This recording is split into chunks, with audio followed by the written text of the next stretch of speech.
તો કેમ છો મારા વહાલા વિદ્યાર્થી મિત્રો? મારું નામ છે જયેશ રાઠવા અને તમે જોઈ રહ્યા છો નચિકેત સ્ટડી, જ્યાં તમને મળે છે મિત્રો દરેકે દરેક સાયન્સ અને મેથ્સના કોન્સેપ્ટ ખૂબ જ સરળ અને સિમ્પલ ભાષામાં. આપણે શીખી રહ્યા છે ધોરણ 10માં ચેપ્ટર નંબર 8 ત્રિકોણમિતિ ગુણોત્તરનો પરિચય અથવા ત્રિકોણમિતિનો પરિચય, જેમાં આપણે પ્રેક્ટિસ વર્કનું સોલ્યુશન કરી રહ્યા છીએ. આપણે મિત્રો ગયા વિડીયોની અંદર સૌથી પહેલાં તો તમને ત્રિકોણમિતિનો ગુણોત્તર કોને કહેવામાં આવે, કયા કયા છે, એમના સૂત્ર કયા કયા છે, બરાબર ને, એ તમામની માહિતી તમને ગયા વિડીયોમાં આપેલી છે. ટોટલી મિત્રો બધું જ જે થિયરી છે ને એ આપણે એમાં સમજાવેલી છે. જનરલી આપણે પ્રેક્ટિસ વર્કના સોલ્યુશનમાં થિયરી સમજાવતા નથી, પણ આ ચેપ્ટર તમારા માટે સાવ નવું છે, કારણ કે ધોરણ 9માં નથી આવ્યું, ધોરણ 8માં પણ નથી આવ્યું, ડાયરેક્ટ ધોરણ 10માં તમને જોવા મળેલું છે. એટલા માટે તમને મિત્રો આની થિયરી પણ સમજાવેલી છે. તો જે વિદ્યાર્થીને થિયરીમાં ખબર નથી પડતી, સૂત્રમાં ખબર નથી પડતી, એ તમામ વિદ્યાર્થીઓ પહેલાં મિત્રો એ વિડીયોને ખાસ જોઈ લેજો. ચાલો શરૂઆત કરીએ છીએ આપણે આ વિડીયોની. આ વિડીયોમાં આપણે દાખલા નંબર 4, 5 અને 6 પૂરા કરવાના છે.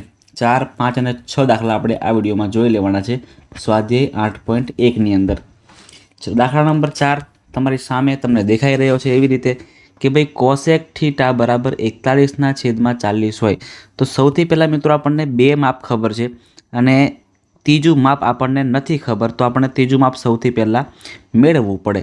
તો અહીંયા સૌથી પહેલાં શું કરીએ આપણે, જોજો આને એ કહી દઈએ છે, ધારો કે આપણે આને એ કહી દઈએ, આને આપણે બી કહી દઈએ, આને આપણે સી કહી દઈએ.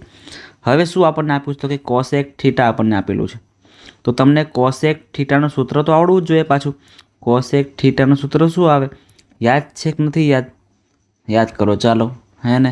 હા બરાબર છે, કર્ણના છેદમાં સામેની બાજુ. સાચી વાત છે, કર્ણના છેદમાં સામેની બાજુ. મને ખબર કેવી રીતે પડી, તો મને સાઇનનું સૂત્ર આવડતું હતું. સાઇનનું સૂત્ર શું હતું, સામેની બાજુ છેદમાં કર્ણ, અને સાઇનનું ઊંધું કરો એટલે કોસેક થાય, એટલે કોસેકમાં આવશે કર્ણના છેદમાં સામેની બાજુ. એટલે અહીં તમને જે કર્ણની સામે દેખાઈ રહ્યા છે 41, એ 41 આપણે ઉપર મૂકવાના અહીંયા કર્ણમાં, અને 40 છે તમે અહીં પણ મૂકી શકો ને અહીં પણ મૂકી શકો, તમારું જે જગ્યાએ મન થાય ને એ તમે ત્યાં મૂકી શકો. તો આપણે આ એ બીનું માપ મેળવવાનું છે. એ બીનું માપ મેળવવા માટે આપણે કરીએ પાયથાગોરસનો પ્રમેય. તો AC નો સ્ક્વેર બરાબર AB નો સ્ક્વેર પ્લસ BC નો સ્ક્વેર. AC આપણને ખબર છે કેટલા છે, AC આપણા 41 છે, એટલે 41નો સ્ક્વેર. AB આપણને નથી ખબર પહેલાં, બરાબર ને. BC ખબર છે આપણને 40નો સ્ક્વેર. 41નો સ્ક્વેર કરો તો 1681 આવે બરાબર AB સ્ક્વેર, અને 40નો સ્ક્વેર કરો ને તો 1600 થઈ જાય. આ 1600 પ્લસ છે ને આગળ લઈ જાઓ તો 1681 માઇનસ 1600 બરાબર AB સ્ક્વેર. AB સ્ક્વેર તો AB બરાબર 1600નો સ્ક્વેર, 1681 માઇનસ 1600 કરો તો 81 થાય. તો AB બરાબર 81નું વર્ગમૂળ કરવું પડે તો 9 થાય. તો 9 અહીંયા જવાબ થઈ જાય છે. AB બરાબર કેટલા મળી ગયા આપણને? 9. આપણે મિત્રો ઇન શોર્ટ ત્રિકોણ જે છે, કાટકોણ ત્રિકોણ, એના 3 માપ આપણને ખબર હોવી જોઈએ, બસ બીજું કંઈ નહીં. આ 3 માપ ખબર હોય તો આપણે બધા માપ મેળવી શકીશું. એટલે સૌથી પહેલાં તમારે પાયથાગોરસનો પ્રમેય મૂકવાનો, અને એ પ્રમેય મૂક્યા પછી તમારે બધી કિંમતો એકવાર તો મેળવી જ લેવાની, પછીની વાત આપણે કરવાની. ચલો હવે આપણે સાઇન થીટા અને સેક થીટાની કિંમત શોધવાની છે. ચલો સાઇન તો મળી ગયા, સમજી લો. સાઇન તો આપણને મળી ગયા. કેવી રીતે મળી ગયા, તો કે સાઇન થીટાનું સૂત્ર શું છે, સાઇન થીટા બરાબર કોસેકનું ઊંધું થાય. કોસેકના 41/40 છે, તો સાઇનમાં 40 ઉપર આવશે અને 41 નીચે આવશે, બરાબર. જેમ કે આપણે ધ્યાન અહીંયા આપો તમે, ધારો કે આપણે આને થીટા ગણીએ, આને આપણે મિત્રો થીટા ગણીએ, એક મિનિટ, આને નહીં, આપણે આને ગણવું પડશે. થીટા આપણે આને ગણીએ તો સામેની બાજુ એટલે કોણ, તો કે 40, અને કર્ણ કોણ, તો કે 41, 40/41 થશે. એટલે આપણને કોસેક પરથી સાઇન તો એમ મળી ગયું. હવે સેક થીટા આપણે પાછળ ગોતી લઈએ. સેક થીટા બરાબર સૂત્ર શું આવશે, પાસેની બાજુ ના છેદમાં કર્ણ. બધાને યાદ હશે આવી રીતે સૂત્ર.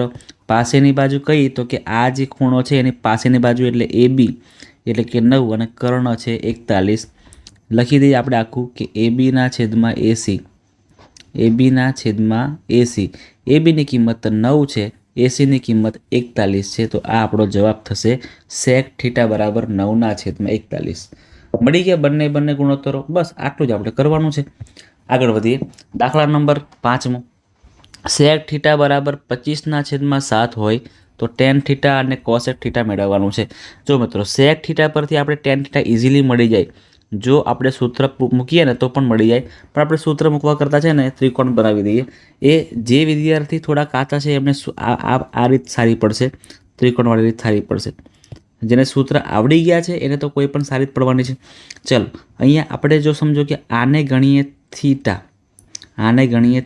જોજો તો અહીંયા આપણને આપ્યું છે શું? sec θ બરાબર 25/7. સૂત્ર શું આવે sec θનું? તો કોસનું ઊંધું એટલે કર્ણના છેદમાં પાસેની બાજુ. શું આવશે? કર્ણના છેદમાં પાસેની બાજુ. 25 એ કર્ણ છે અને પાસેની બાજુ આ ખૂણાની પાસેની બાજુ એટલે આ 7 બનશે. તો આ 7 આ 25, તો આ બાજુ કેટલું આવશે? તો અહીંયા ફરીથી પાયથાગોરસનો પ્રમેય મૂકવાનો. આપણે જે આ બાજુ જોઈએ છે ને એટલે બાજુનો સ્ક્વેર બરાબર શું કરશું? તો કે કર્ણનો સ્ક્વેરમાંથી આપણે આને માઇનસ કરવું પડે. તો અહીંયા 25નો સ્ક્વેર માઇનસ 7નો સ્ક્વેર, આવું પણ તમે કરી શકો છો. 25નો સ્ક્વેર 625 થાય, 7નો સ્ક્વેર 49 થાય. તો આને માઇનસ કરીએ આપણે તો 576 થશે. 576 થશે એટલે આ જે બાજુ આપણે મેળવી હોય તો બાજુ બરાબર 576નું વર્ગમૂળ થાય 24. એટલે આ જે બાજુ આપણને કેટલી મળી? 24 મળી. ક્લિયર છે? ચલો હવે આ માપ પરથી આપણે બધા માપ મેળવી શકીશું. આપણે ખાલી tan θ જોઈએ છે અને cosec θ જોઈએ છે. પાછળ જઈએ અને લખીએ tan θનું સૂત્ર. tan θ બરાબર સામેની બાજુ ના છેદમાં પાસેની બાજુ. ચલો સામેની બાજુ કઈ છે? તો કે આ 24 અને પાસેની બાજુ કઈ છે? તો કે 7. આ સામેની બાજુ અને આ એની પાસેની બાજુ એટલે 24/7 આપણો જવાબ થશે પહેલો. 24/7 આપણો પહેલો જવાબ રેડી થઈ ગયો. બીજું છે cosec θની કિંમત મેળવવાની છે. તો cosec θ સૂત્ર આવશે કર્ણના છેદમાં સામેની બાજુ. કર્ણ 25 છે, તમને ખબર જ છે. આ રહ્યો કર્ણ 25 અને સામેની બાજુ કેટલી આવશે? 7 આવશે. જો બતાવો ને આ ખૂણો આપણે લીધો એ ખૂણો અને એની સામેની બાજુ એટલે કે આ આપણે ભૂલ કરી 24. કેટલા આવશે? 24. સામેની બાજુમાં કોણ છે? 24 છે, તો આપણે 24 મૂકી દીધા. પતી ગયા. આ આપણા બંને થઈ ગયા આન્સર. આગળ ત્રિકોણ એબીસીમાં ખૂણો એ બરાબર 90 છે. તો દરેકમાં sin b, cos c અને tan b શોધવાનું છે. દરેક એટલે આ પહેલું, આ બીજું અને આ ત્રીજું. તો 3 આપણે સૌથી પહેલાં તો ત્રિકોણ બનાવવા પડશે. શું કહે છે? એ ખૂણો 90 છે. તો આપણે એક કામ કરીએ, ઇઝી બને એટલા માટે આ બધા લખી દઈએ એકવાર. કઈ વસ્તુ મેળવવાની છે આપણે? તો કે ભાઈ sin b મેળવવાની છે. સૂત્ર પણ લખી દઈએ અહીંયા. સામેની બાજુના છેદમાં કર્ણ. એવી રીતે cos c મેળવવાનું છે એટલે આપણે c પરથી જોવાનું. cos c સૂત્ર આવશે કોસનું પાસેની બાજુના છેદમાં કર્ણ અને ત્યાર પછી આવશે tan b બરાબર સામેની બાજુ છેદમાં પાસેની બાજુ.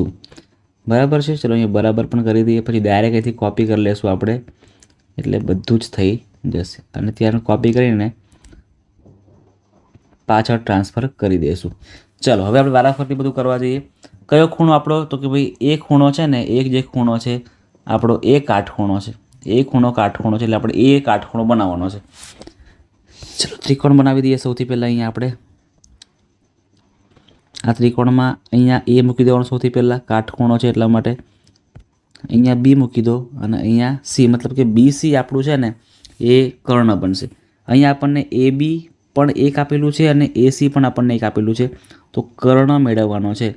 તો એ લખવાનું કર્ણ બરાબર એબીનો સ્ક્વેર પ્લસ એસીનો સ્ક્વેર, મતલબ કે અહીંયા ડાયરેક્ટ કરીએ તો 1નો સ્ક્વેર પ્લસ 1નો સ્ક્વેર, 1નો સ્ક્વેર 1 પ્લસ આ 1નો સ્ક્વેર 1, 1 ને 1 2 થાય. એટલે કર્ણનો વર્ગ કેટલો મળે છે આપણને? 2 મળે છે. પણ આપણને કર્ણ જ મેળવવું હોય તો 2 નથી રહેતા, હવે √2 થઈ જાય છે. એટલે આ જે કર્ણ આપણને મળ્યું એ શું મળશે આપણને? √2.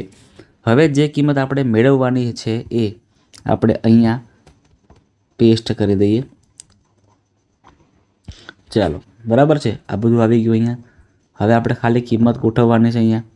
ચલો સાઇન બી એટલે આપણે બી પરથી જોવાનું, આપણે અહીંથી જોજો બરાબર છે, અહીંથી જોજો.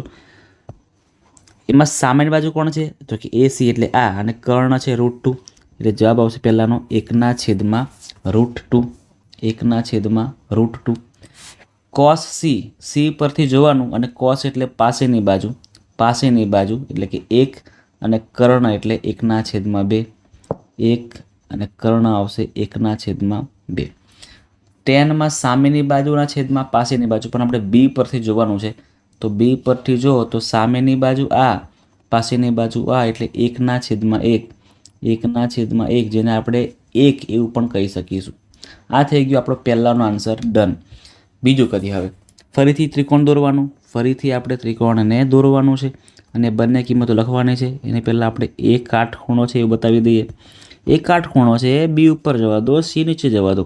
એ બી =5, બીસી =13. કર્ણ આપણને આપેલું છે, તો આપણે કર્ણ આપણને આપ્યું હોય ને તો કર્ણના સ્ક્વેરમાંથી આનો સ્ક્વેર માઇનસ કરવાનો, તો આપણને આ માપ મળી જાય. જો ડાયરેક્ટ કરીએ આપણે તો કે 13નો સ્ક્વેર આવશે 169, અને 5નો સ્ક્વેર આવશે 25. તો 169માંથી 25ને માઇનસ કરો ને તો 144 થાય.